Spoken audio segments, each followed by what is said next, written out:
இதில் இருக்கிற எல்லாருக்கும், மேடையில் இருக்கக்கூடிய எல்லாருக்கும், வந்திருக்கக்கூடிய எல்லாருக்கும் என்னுடைய பணிவான வணக்கம். ஏன்னா ஒருத்தர் பேரையும் சொல்லிக்கிட்டே இருந்தாக்க லேட் ஆகிடும். அன்பு சகோதரர், அருமை அமைச்சர் ஐயா மாண்புமிகு தங்கம் தென்னரசு அவர்களே, சகோதரி பிரியா அவர்களே, மற்றும் மேடையில் வீற்றிருக்கக்கூடிய சட்டமன்ற உறுப்பினர் அவர்களே, அரசியலிலும் ஆன்மீகத்திலும் ஆயிரம் பேர்களுடைய அன்போடு அருமையாக நடந்து கொண்டிருக்கின்ற விழாக்களை நடத்தி கொண்டிருக்கின்ற எனது அருமை தம்பி மாண்புமிகு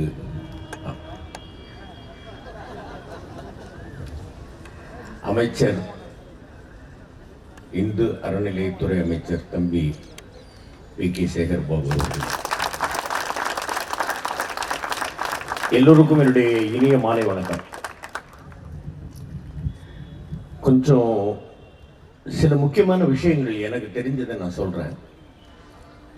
அன்னசத்திரம் 1000 வைத்தல், ஆலயம் 10000 நாட்டல், அன்ன யாவினும் புண்ணியம் கோடி அங்கு ஒரு ஏழைக்கு எழுத்தறிவித்தல் அப்படின்னு சொல்லியிருக்காங்க.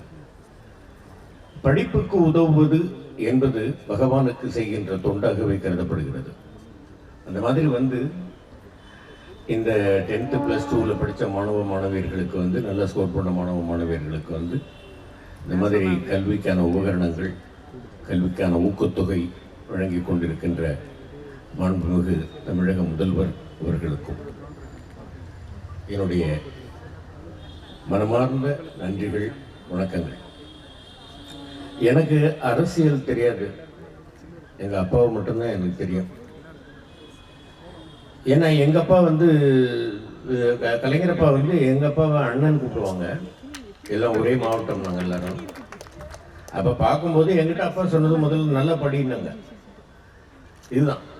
அப்போது அப்பா அன்னைக்கு எனக்கு சொன்னதை இன்று நான் உங்களுக்கு சொல்லுகிறேன். நன்றாக படியுங்கள், ஒருவரோடு ஒருவர் போட்டி போடுங்கள் படிப்பில், ஆனால் பொறாமை கொள்ள வேண்டாம். பெற்றோர்களுக்கு நான் சொல்வது என்ன அப்படின்னாக்க, எப்போ பாரு பிள்ளைங்களை படி படி படி படின்னு கரிச்சு போட்டுக்கிட்டே இருக்காங்க. படிப்பு என்பது முக்கியம்தான், ஆனால் எதில் அவர்களுக்கு இன்ட்ரெஸ்ட் இருக்கு அப்படின்றத பாருங்க. இன்னைக்கு வரைக்கும் நம்ம ஏடிஎம்ல நம்ம பின்கோடு போடுறோம், அது பண்றோம், இதை பண்றோம். இதுக்கு எல்லாத்துக்கும் ஃபார்முலா கண்டுபிடிச்சவர் யார் அப்படின்றது உங்களுக்கு யாருக்காவது தெரியுமா? சொல்லுவீங்களா? ராமானுஜம் அப்படின்னு ஒருத்தர் கணித மேதை, அவருடைய ஃபார்முலாஸ் தான் இன்னைக்கு வரைக்கும் பயன்படுத்தப்பட்டுக்கிட்டு இருக்கு. அவருக்கு கணக்கை தவிர வேறு எதுலையுமே ஆர்வம் இல்லை. அதான் நீங்க வேற எந்த சப்ஜெக்டையும் படிக்காதீங்கன்னு சொல்லல. உங்களுக்கு பிடிச்ச சப்ஜெக்ட், பிடிக்காத சப்ஜெக்ட் எல்லாத்தையும் படிச்சுதான் ஆகணும், வேற வழி கிடையாது. ஆனால் எதில் மாணவ மாணவர்களுக்கு இன்ட்ரெஸ்ட் இருக்கோ அதில் அவங்கள ஊக்கப்படுத்துங்க, அதில் அவங்க சாதிக்கலாம். ஃபாரின் லெவலில் ஒரு பையனுக்கு படிப்பே வரல, ஆனால் நீச்சலில் உலக சாதனை படைத்தான். ப்ரூஸ் லீ கேள்விப்பட்டிருப்பீங்க. அவர் பகலில் படிப்பு, ஈவினிங்கில் குங்ஃபு ப்ராக்டிஸு, நைட்டில் ஹோட்டலில் வெயிட்டர் வேலை பார்த்து சம்பாதிச்சு அந்த பணத்தில் அவர் படித்தார். அந்த மாதிரி படிக்கணும் அப்படின்னு இன்ட்ரெஸ்ட் இருக்கிறவங்க நிச்சயமாக படிக்கலாம், படிப்பீர்கள்.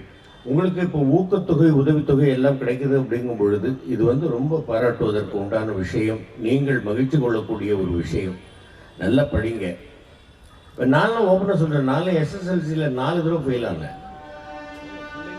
என்ன காரணம்னு கேட்டீங்கன்னா, ஏதாவது ஒரு சப்ஜெக்ட்ல 1 மார்க் போயிடுச்சுனாக்க எல்லாத்தையும் மறுபடியும் எழுதணும். எல்லாருக்கும் தெரிஞ்சிருக்கும்னு நினைக்கிறேன் அந்த மேட்ரு. ஆனால் இப்போ அப்படி இல்லை. உங்களுக்கு எந்த ஒரு சப்ஜெக்ட் போயிடுச்சுனாக்க நீங்கள் அந்த ஒரு சப்ஜெக்ட்ல 1 மார்க் போயிடுச்சுன்னா அதை மட்டும் கூட நீங்கள் படித்து பாஸ் பண்ணிக்கலாம். இப்போ கல்வி ஒரு ஈஸியாக உங்களுக்கு படிக்கக்கூடிய நிலைமையில் இருக்கு.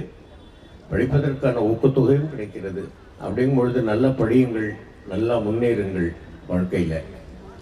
பெற்றோர்களுக்கு சொல்வது இதுதான், எதில் இன்ட்ரெஸ்ட் இருக்கும் குழந்தைங்களுக்கு அதில் நல்ல விஷயங்களில் அவங்கள ஊக்கப்படுத்துங்க. அவர்களுடைய வாழ்க்கை அவர்களுடைய கையில் அப்படிங்கிறது மட்டும் இல்லாமல் உங்களுடைய கையிலும் இருக்கிறது, நம்மை ஆள்பவர்களுடைய கையிலும் இருக்கிறது.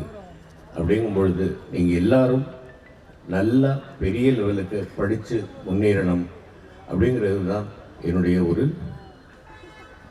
சின்ன வேண்டுகோள். உங்களுக்கெல்லாம் ஒரு சின்ன அட்வைஸ். நீங்களாம் என் குழந்தைங்க மாதிரி.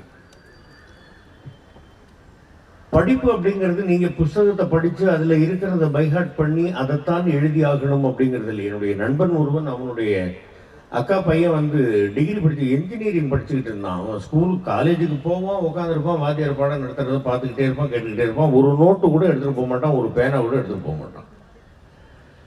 வெளியில் வந்துட்டு ஊரெல்லாம் சுற்றுவான் பசங்களோட. பரீட்சைக்கு ஒரு வாரத்துக்கு முன்னாடி அவங்க அம்மா தவறி போயிட்டாங்க. இந்த பையன் பரீட்சை எழுதுறதுக்கு அன்றைக்கி வரைக்கும் அழுதுகிட்டே இருந்திருக்கான். போடா போய் பரீட்சை எழுதிடுவானா. போய் உட்காந்து இவன் பரீட்சை எழுதிட்டு வந்தான். ரிசல்ட் வந்தது பார்த்தீங்கன்னா இன்ஜினியரிங்லேயே அவனுக்கு ஃபர்ஸ்ட் கிளாஸ்.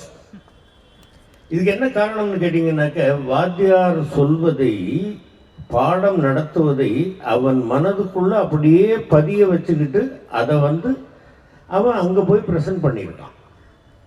ஸோ நான் என்ன சொல்கிறேன்னாக்கா, நீங்கள் பைஹார்ட் பண்ணித்தான் ஆகணும் அப்படின்றது இல்லை. எங்கிட்ட வந்து ஒரு டைரக்டர் கேட்டார், நீ எப்படி இவ்வளோ பெரிய பெரிய டைலாக் எல்லாம் பைஹார்ட் பண்ணுறேன். நான் பைஹார்ட் பண்ணுறதே கிடையாது, டைலாக் நான் படிக்கிறதே கிடையாது.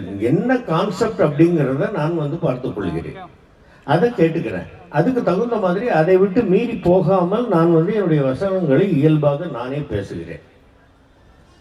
அப்படிங்கிறது தான் ஒரு இது. நம்ம வந்து நம்முடைய மைண்டை வந்து எதில் கான்சென்ட்ரேட் பண்ணுறோமோ, எதில் வந்து நாம் வந்து சிறப்பாக செயல்பட வேண்டும் அப்படிங்கிறத வந்து நாம் செய்கிறோமோ, நாம் முனைந்து இருக்கிறோம், அதில் நிச்சயமாக நம்மால் சாதிக்க முடியும். நீ எதுவாக ஆக வேண்டும் என்று நினைக்கிறாயோ அதுவாகவே ஆவாய் அப்படின்னு விவேகானந்தர் சொல்லியிருக்கிறாங்க. அந்த மாதிரி வந்து குழந்தைகள் எல்லோரும் நன்றாக படிக்க வேண்டும், முன்னேற வேண்டும். வாழ்க்கையில் உங்கள் எல்லோருக்கும் எல்லா வளமும் நலமும் கிடைக்க வேண்டும் என்று நான் மனமாற ஆசீர்வதிக்கிறேன். இந்த அருமையான நிகழ்ச்சிக்கு ஏற்பாடு செய்து என்னை அழைத்த தம்பி இந்து சமய அறநிலையத்துறை அமைச்சர் பி.கே. சேகர் பாபு அவர்களுக்கு மற்றும் அமைச்சர் ஐயா தங்கம் தென்னரசு அவர்களுக்கும், மேயர் பிரியா அவர்களுக்கும், பெற்றோர்களுக்கும், குழந்தைகளுக்கும் எல்லோருக்கும் என்னுடைய மனப்பூர்வமான நன்றிகள், வணக்கங்கள். நன்றி.